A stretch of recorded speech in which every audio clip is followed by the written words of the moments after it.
Olá pessoal, estamos aqui para a terceira parte da entrevista com César Leão, que dispensa apresentações, se você assistiu os 2 últimos vídeos, né? Então a gente agora já falou sobre Cia dos 10, já falou sobre Vidarte, já falou sobre o início da carreira, já falou sobre pandemia. E agora a gente vai falar um pouco sobre como foi a criação da Cia Experimental do Teatro, né? Como foi esse início da Cia Experimental, como é que está sendo esse processo. E depois vamos falar um pouquinho da relação de César com a Mostep. César, como é que surgiu a ideia de criar essa experimental? Quem foram os primeiros membros? Foi você sozinho? Foi você e alguém?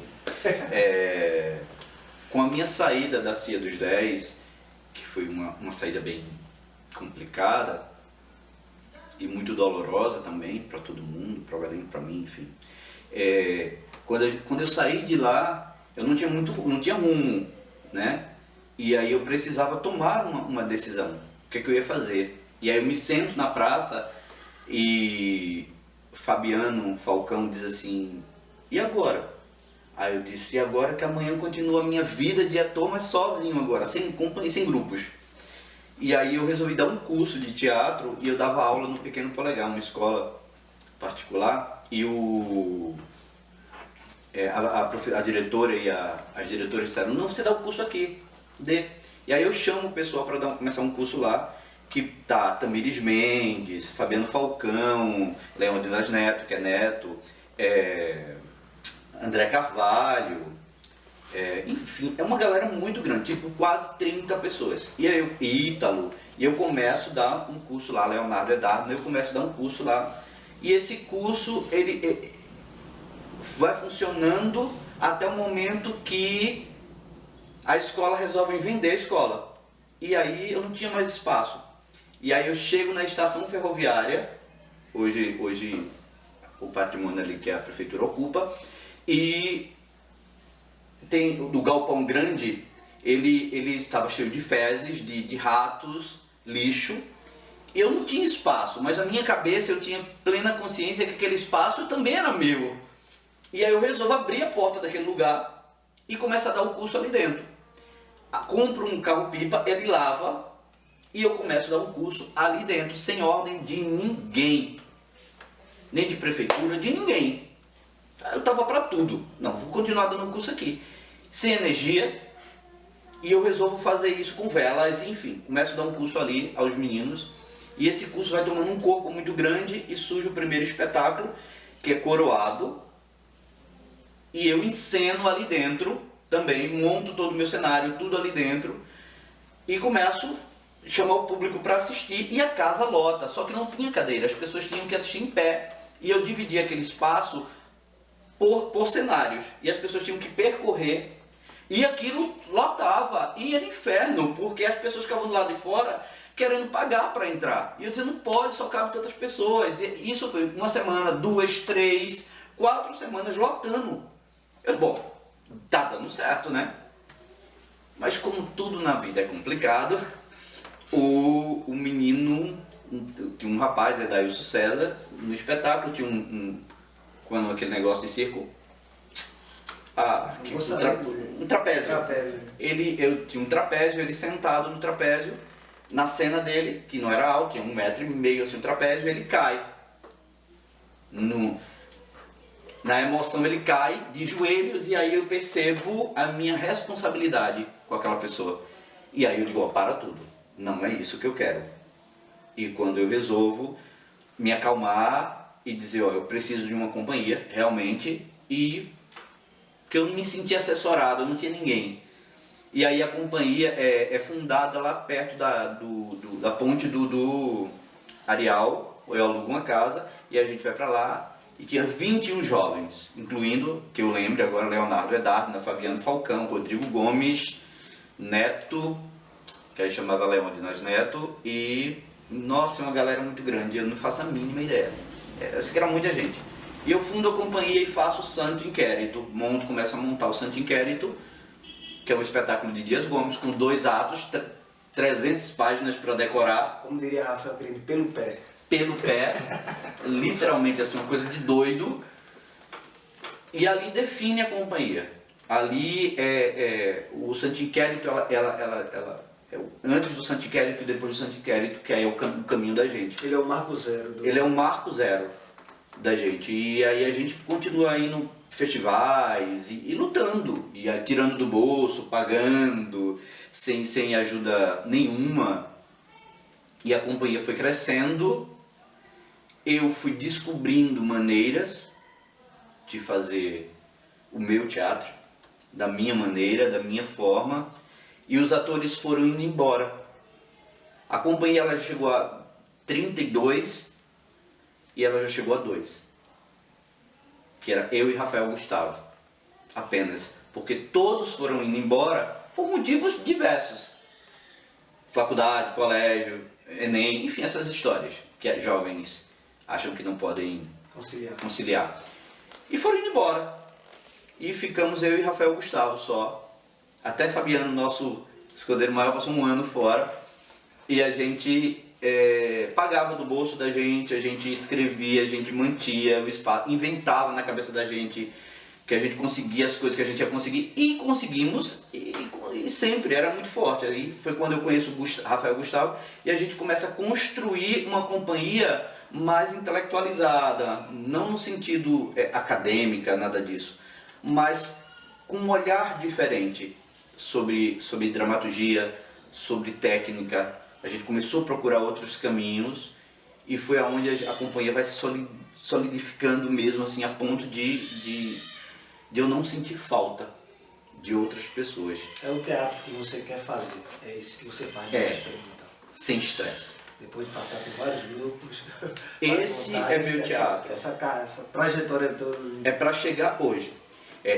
Você passa por um furacão imenso para chegar numa calmaria. E com certeza, isso depois que todo mundo está estabilizado financeiramente. Né? Porque o teatro faz isso. Sem dinheiro, teatro não existe. Existe você montar. Sem dinheiro você não trabalha, sem dinheiro você não viaja, sem dinheiro você não compra figurino, sem dinheiro você não... Se você quer fazer com figurino, se você fazer o mínimo possível de luz, você tem que pagar por isso. Enfim.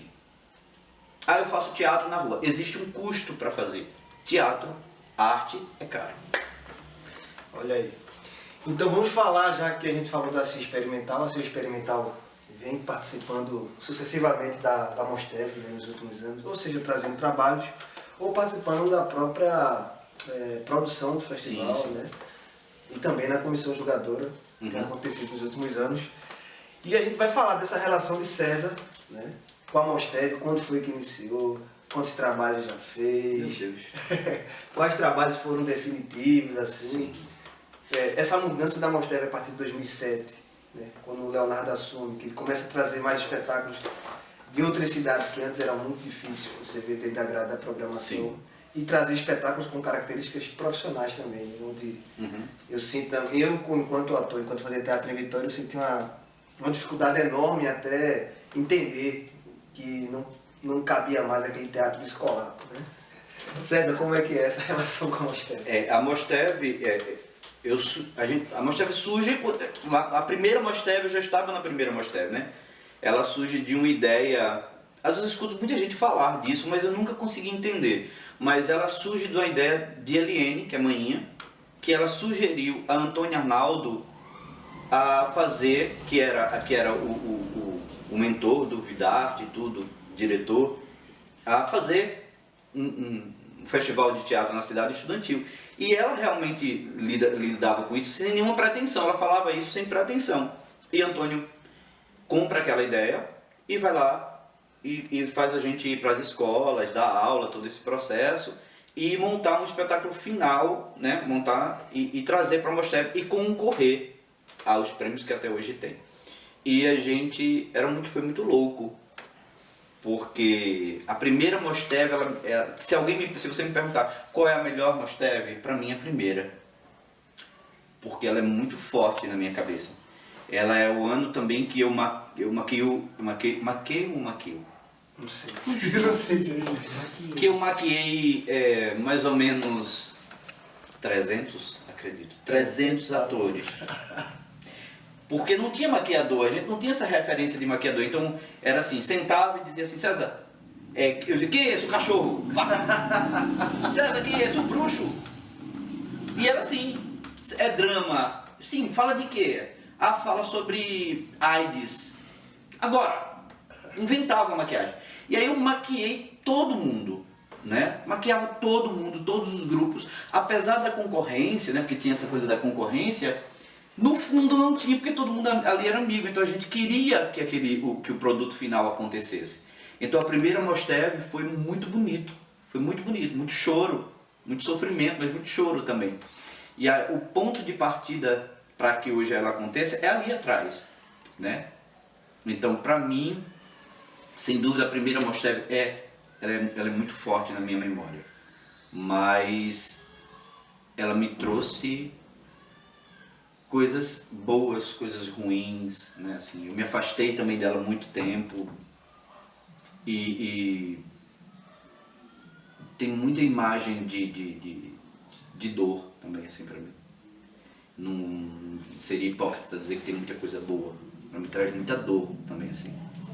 Por tudo que acontecia. Cada ano era uma coisa diferente, né? Então tinha muita dor pra mim, assim, na Mosteve. E eu ficava tentando encontrar uma maneira. Quando eu estava no Vidarte, principalmente, era tudo mais tranquilo. Mas a partir da hora que eu saí do Vidarte e eu queria participar da Mosteve, haviam processos complicados, burocráticos para comigo. Que não era muita característica do Vidarte, da burocracia. Exatamente, então eles começavam a complicar a minha vida, né? Literalmente, complicavam tudo, meus horários para apresentar, no dia não tinha minha iluminação que eu tinha planejado, enfim, por motivos internos que acontecia brigas que houve e repercutia agora. Eles não poderiam fechar a porta do teatro, você não vai participar da Mosteve porque você não é do Vidarte, mas ao mesmo tempo eles tinham que me aturar, então era muito difícil. E a gente fingia, botava ator, sorria e ia. Aí quando eu não aguentava eu explodia. Aí quando eu explodia o conflito aumentava. E isso aí foi por muito tempo até que eu me afasto da Mosteve completamente e sigo com o meu teatro. E aí com a volta de novos, os integrantes da Mosteve começaram a ocupar os espaços dos seus professores, e aí foi dando uma aliviada, porque minha relação era outra com eles. Então essa relação sua com os alunos era melhor que os professores, e essa mudança, né, essa ocupação de espaço agora desses alunos, facilitou ou você se sentiu mais à vontade na Mosteve? Sim, completamente. Facilitou completamente porque você... são novas cabeças, né? Quando os não desmerecendo o trabalho e toda a conquista das pessoas mais antigas, minha também, que fazia parte, mas os conflitos eram maiores. Então, como esses conflitos eles não vieram para cá, quando Leonardo ocupa a Mosteve para ser coordenador, que já passou pelas mãos de outras pessoas, mas quando Leonardo ocupa, isso muda. Eu acho que a entrada de Leonardo tomando conta da Mosteve, sendo coordenador geral, isso muda completamente, né? Por mil motivos, pela maneira que Leonardo lida com as pessoas, pela forma com que ele agrega pessoas, né? Isso modificou muito, né? E a nossa ponte entre mim e ele é muito mais tranquila, porque eu vi Leonardo muito pequeno, né? Ele foi meu aluno também, enfim. Aluno não, ator, nem gosto de dizer que ninguém foi meu aluno. E aí entra vocês, que são os novos que estão agora tomando conta, e logo, logo, provavelmente serão os que ficarão com esse cargo e esse peso e essa coisa tão forte que a Mosteve e de extrema importância para essa cidade, né? Tentamos outro festival, né? Mas a Mosteve se adapta e ela consegue suprir algumas necessidades da gente. Então, para mim, ficou muito mais tranquilo trabalhar na Mosteve, fazer teatro para o povo, né? Isso é muito importante para a gente, assim, para mim. Para a gente também é importante sua participação, a participação da CIA, porque a gente vê a Mosteve como uma ferramenta para que vocês, né? Eu sei que vocês nunca vão deixar de fazer se a Mosteve deixar de existir. Sim. Mas vocês sempre vão fazer sabendo que a Mosteve vai existir. Sim. Também. Né? Então é importante para a gente. E assim, eu queria que você encerrasse essa entrevista, César, falando de uma frase que você escutou no teatro e que você leva ela hoje para toda a sua vida. Uma frase que é marcante, que alguém falou, algum diretor, algum autor que você leu sobre teatro. Rapaz, são muitas, mas tem uma muito simples, assim, que eu acho que várias pessoas dizem. Que eu acho que tem uma coisa que a gente faz na companhia, que pra mim, ela não é nem do teatro. Primeiro, aqui, que eu já ouvi muitas vezes, né, eu acho que eu junto minha mão na sua, eu não sei muito bem, eu não decoro essas coisas, mas tem uma coisa da companhia que a gente faz, que eu sempre digo quando a gente começa, que é: Deus de bondade, Pai de infinito amor, Tu que criaste o tempo e o espaço, assim como as coisas visíveis e invisíveis, nos dá-nos a bênção da dor e do trabalho para nos alertar. Nos fortaleça no trabalho para a renovação das Tuas leis, para que nós, frágeis prisioneiros da culpa, sejamos operários da nossa própria liberdade. Então, sempre estou dizendo isso toda vez que começo o espetáculo. E é assim, com esse mantra da sua experimental, que nós encerramos a entrevista com César Leão. Então, pessoal, vamos fazer aqui o bate-bola da Mosteve com César Leão. César, o bate-bola consiste em você responder rapidamente perguntas que eu vou fazer. Também são perguntas rápidas que tem que ser precisas e rápidas, tá certo? Não falei rápidas. Precisas e rápidas. Vamos lá. Sobre Mosteve. Qual foi o melhor espetáculo que você já viu na Mosteve? Sombras do Véu. Melhor direção. A minha. Melhor ator. Rafael Gustavo. Melhor...